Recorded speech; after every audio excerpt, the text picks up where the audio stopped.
बाबा सिद्दीकी कोई सही आदमी थोड़ी नहीं था, उसके ऊपर मकोका का केस लगा हुआ है। यह लॉरेंस बिश्नोई का शूटर जिसने बाबा सिद्दीकी को शूट किया था। जैसा कि आपने इस वीडियो में देखा कि इसका कहना है कि मकोका का केस बाबा सिद्दीकी के ऊपर लगाया गया था। किसी को नहीं पता कि बाबा सिद्दीकी पर कब ये केस लगाया गया था। सबसे पहले जानते हैं कि मकोका का केस होता क्या है। मकोका की फुल फॉर्म है Maharashtra control of organised crime act.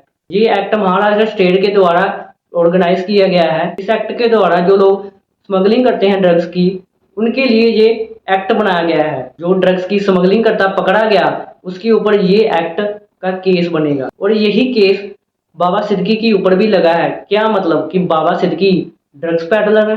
अब गवर्नमेंट तो ये बात कहेगी कि नहीं कि उनके ऊपर कोई मकोका का केस था। चलिए इस राज से पर्दा उठाने के लिए कुछ बाबा सिद्दीकी के बारे में जानते हैं। बाबा सिद्दीकी को हमेशा अपने सेलिब्रिटियों के साथ ही देखा है। जब वो ईद की पार्टी ऑर्गेनाइज करते थे, जब सलमान खान, शाहरुख खान और कई दिग्गज कलाकार वहां पर आते थे, और आपने बस सोशल मीडिया पर ही उनकी सेलिब्रिटियों के साथ ही फोटोज और वीडियोज वगैरह देखी होंगी। बाबा सिद्दीकी का जन्म 13 सितंबर 1958 को हुआ था। बाबा सिद्दीकी लेजिस्लेटिव असेंबली के मेंबर भी रह चुके हैं। बाबा सिद्दीकी एक नाम जो मुंबई की राजनीतियों में गूंजता रहा। समाज सेवा से जुड़ा रहना, लेकिन कई इनके पीछे कहानियां हैं जो आपको हैरान कर देगी। जो लोग इन्हें समाज सेवक मानते थे, क्या सच में ये इतने ही साफ सुथरे हैं? बाबा सिद्दीकी की छवि हमेशा सवालिया निशान रहा।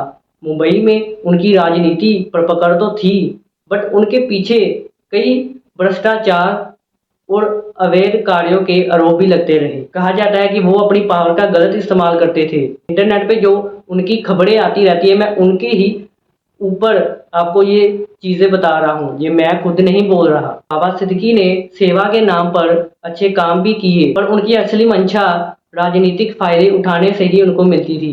सिर्फ राजनीति नहीं, उनके अंडरवर्ल्ड डॉन दाऊद इब्राहिम से भी कुछ कनेक्शन थे। और बताते हैं वो उसके दाऊद से भी कनेक्शन थे। इन्हीं अंडरवर्ल्ड कनेक्शन होने के कारण उनके ऊपर कई गंभीर आरोप भी लगते रहे। बाबा सिद्दीकी की दोस्ती सलमान खान के साथ बहुत गहरी थी, इसलिए लॉरेंस बिश्नोई ने उन्हें शूट करवा दिया। उनकी पब्लिक में छवि तो बहुत समाज सेवक जैसी थी, पर पर्दे के पीछे कुछ और ही था।